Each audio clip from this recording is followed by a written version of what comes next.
Welcome to part 7, solutions. These are all the proposed solutions from author Stephen Farron as it relates to affirmative action.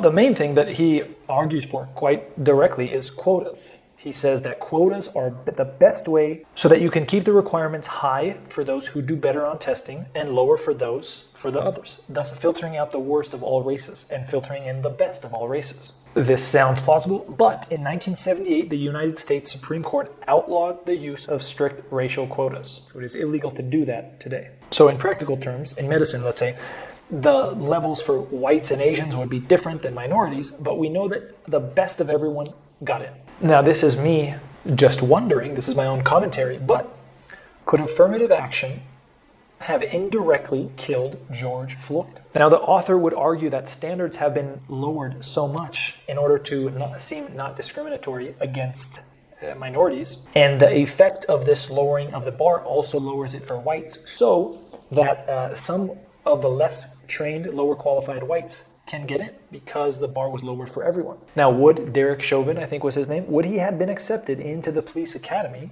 if affirmative action was not a thing, or if quotas were a thing? If I recall, he had numerous complaints about him. I think the author would argue in helping folks to a point, but that doesn't guarantee results, which we are trying to do with affirmative action and saying that 13% of college enrollment should be black.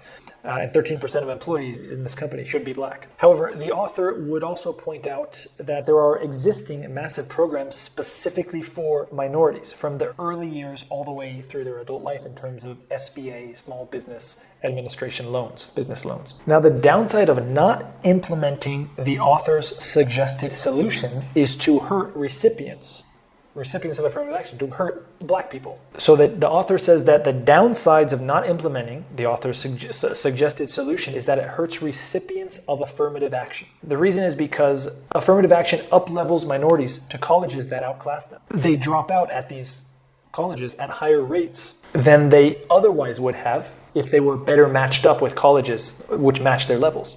Now, I compare this with going to college where you'll be on a great basketball team and sit on the bench, or a mediocre one where you'll be a starter. Now, I personally had a decision in high school, or I thought I did, to go to one high school, which was great academically, but I probably would have not been a starter on the basketball team. I ended up going to that school, and I was not. I didn't play in the final year. Or going to a less academically powerful school, but probably being a starter on the team. Now, I was surprised the author didn't argue directly in favor of socioeconomic status in terms of affirmative action recipients.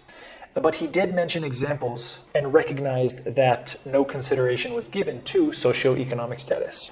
To me, that seems maybe the most plausible. That wraps up the solution section. The final, last section is the conclusion.